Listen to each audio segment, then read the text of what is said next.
This offseason is going to be an interesting one for the Bulls, to say the least, and actually a very important one and critical offseason for them in terms of their future success. Because, see, the Bulls have a lot of players who are on expiring deals or will be expiring in the following offseason. They've got players on partial guarantees that they'll have to make a decision on soon, and they have a draft asset overseas that they need to decide whether or not to bring him over to the NBA. On top of that, the Bulls have enough cap space to bring in some quality talent and free agents, and of course, there is always the possibility of trades. But as much as we hope and expect big moves and changes will be made this offseason, there is also the possibility that the Bulls will strike out in free agency in terms of bringing in the prospects that we were hoping to get, or the trade market ends up not really being that great in terms of producing much value to where it would be worth making it a trade for the Bulls. So in that instance, what would that mean for the Bulls, and how far realistically could they go with a team led by Zach LaVine and Nikola Vucevic? And that's what I want to discuss in this video. So what's going on, everyone? You're listening to Bull Central here. Hope you're all doing well. Guys, real quick, be sure to check out the links below if you want to join the Bull Central Discord to always be updated and discussing Bulls basketball with the community. You can also follow me on Instagram and Twitter, as I've been trying to be more active over there recently. Links to all of those can be found in the description. But anyway, let's get into today's content. So every offseason, and this applies for any team really, there's always the hope that the team will make moves to help improve the roster. But sometimes, and Bulls fans know this all too well, things don't end up working out as planned, or at least they end up being underwhelming offseason transactions as a result. Kind of like what the Bulls did last year in only signing Garrett Temple as a free agent this past offseason, but then that actually ended up being a very underrated signing. Now, I saw a few questions going around on social media about how far this current team, if they were to run it back, really, how far would they be able to go next season? And guys, I know you're probably thinking, well, why even discuss this? Clearly, we're going to upgrade the point guard position. We're going to get some bigger names or some added pieces to really round out this roster, and we'll make a deep playoff run. But the fact of the matter is, it's very possible we could strike out on all of these prospective moves. It's actually very common in the NBA, so I don't mean to sound like a glass half empty kind of guy. I'm usually more on the optimistic side, but we also have to be realistic in our expectations. So all of that being said, let's say for a moment the Bulls try and pursue Lonzo Ball.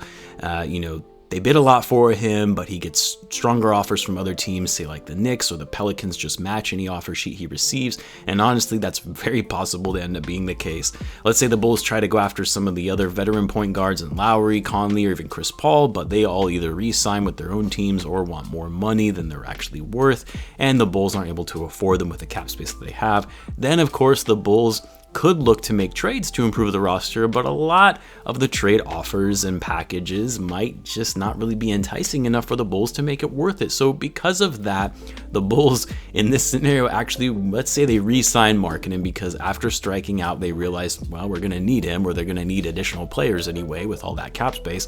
They fully guarantee the deals for Thaddeus Young and for Satoransky, and they also re-sign Tice, since they have the ability to offer him more money than any other team, since they hold his bird rights, and they likely have to overpay him, since again the other options didn't work out. This essentially leaves the Bulls some minimal salary cap, with expiring contracts of Felicio, Valentine, and Arcidiacono coming off the books, and the Bulls, let's say they re-sign Temple as a result. They bring in their second round pick from last year overseas in Marko Simonovic, and you maybe bring in a couple of other players on cheap deals, say like Doug McDermott or TJ McConnell.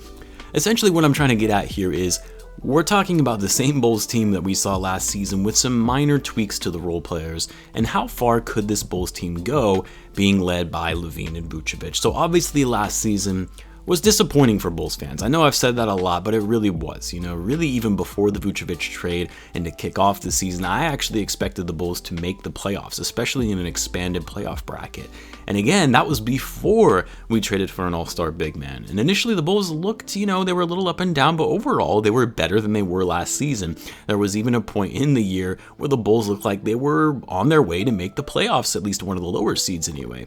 Then after the Vucevic trade was made, bringing in a guy who was averaging near 25 and 12, and bringing in a piece that the Bulls were in need of, because leading up to the trade deadline, the two things that were talked about as what Bulls needed most was a big man and a point guard. This was shortly after, Wendell, or I guess before anyway, shortly before Wendell and Coby White had been removed from the starting lineup and coming off the bench after getting replaced by Thaddeus Young and Satoransky. So when the front office made that trade, which again, I still think the Bulls definitely benefited from that trade, but after we did make the move for Vucevic, you kind of expected that, okay, this should now be an easy route for the Bulls to make the playoffs when you have two all-stars who can put up 25 plus points on any given night, and you were still able to maintain Lauri, Markkanen, Coby White, and Patrick Williams without having to include them in a trade deal. You think, okay, this is a playoff team. Not only that, but then the Bulls made some additional moves by bringing in Daniel Tice, Troy Brown Jr., who actually brought the necessary defense that the Bulls needed, and this seemed like a pretty well-rounded team, not a title contending team by any means, especially given they were already more than halfway through the season and the Bulls were near the 8th seed in the East at the time, but still a solid team nonetheless. But then, of course, we all know what happened. The new roster never really got its footing with limited practice time, post-trade deadline, with all the heavy traveling and a compressed schedule. Guys getting injured like Troy Brown Jr., even Vucevic got injured for a short while. And then, of course, Zach LaVine had to miss nearly 4 weeks being out due to the health and safety protocol. And the Bulls missed even the play-in, finishing 11th in the East. Now, with all that being said, and I've mentioned this before, now at the full offseason, which hopefully much more lax COVID protocols in place, a summer league for Patrick Williams and likely whatever rookie they end up taking this year in the second round, as well as Devon Dotson and Simonovic, and actually a full training camp instead of a condensed one like the one we had last season, and a full preseason unlike the short one we had last year. So with all of that, you have to think this is going to allow the roster that was constructed post-trade deadline more than ample time to get used to the offensive system and strategy going into the upcoming season. The guys will be able to bond and spend time together with lifted protocol measures in place, hopefully, and with this upcoming season getting back to their normal schedule with games spread out over the course of 6 months, allowing them more rest, and hopefully the NBA will have lifted all of the health and safety protocol measures by next season, or at least towards the end of next season. So with all of that in mind, how far could this Bulls team go? Because again, it's very possible this team could look similar to start off next season if things don't pan out in free agency. Well, I personally think that with the likes of Zach LaVine and Vucevic still in their primes and now having plenty of time off for rest and training, and especially with LaVine getting reps and playing competitive games in the Olympics, with an added year of growth and development from guys like Patrick Williams, Troy Brown Jr., and Coby White, even though he's likely going to be healing his injury most of the offseason, and then hopefully, and it's a big hope, maybe Markkanen, after being re-signed and without the worry of free agency over his head and an impending contract, we see a bit of a resurgence from him and he improves his game even further. Now, if we're being honest with ourselves, all of these factors in mind, let's say all of this actually ends up happening, this team still isn't a title contender, not with the way that they're currently constructed, which is why the Bulls really need to ensure that they do in fact make necessary changes to improve this roster in all the areas that we discussed previously. But title contending team aside, I do think that this team, again, led by Lavine and Vucevic, who are still all-star caliber players in their primes, and with the improvements from Patrick Williams, who will benefit from a summer league and a full training camp, this is absolutely a playoff team. I don't think it's a top 5 seeded playoff team because, again, the East still has the Bucks, the Nets, the Sixers, assuming the Sixers don't blow up their roster, the Hawks, and hey, even the Knicks. They choked in the playoffs, but they're still a decent team. And then, of course, the Celtics, they have 2 young all-star caliber players and finally got out of their contract from Kemba Walker.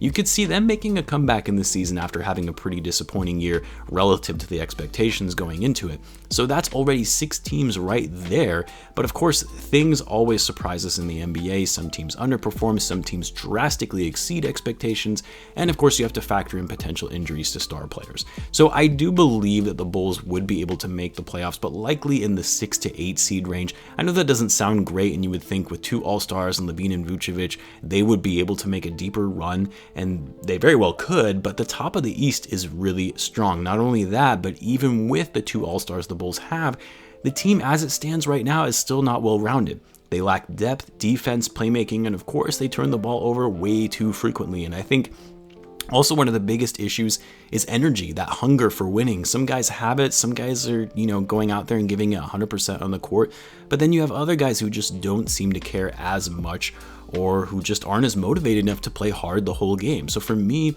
even with Lavine and Vucevic as their 2 all-stars, I don't see them finishing higher than a 6th seed in the East, if I'm going to be honest with myself. That's why we have to see changes made this offseason and being aggressive and improving the roster. Striking out and missing all of these opportunities is not an option. I want to know what you guys think though. How far do you think this current Bulls team would actually be able to get with a full offseason, a training camp, etc.? Let me know in the comments, and as always, be sure to subscribe if you're a Bulls fan, as I do post daily Bulls content. Thanks again for tuning in, guys, and I will catch you in the next one.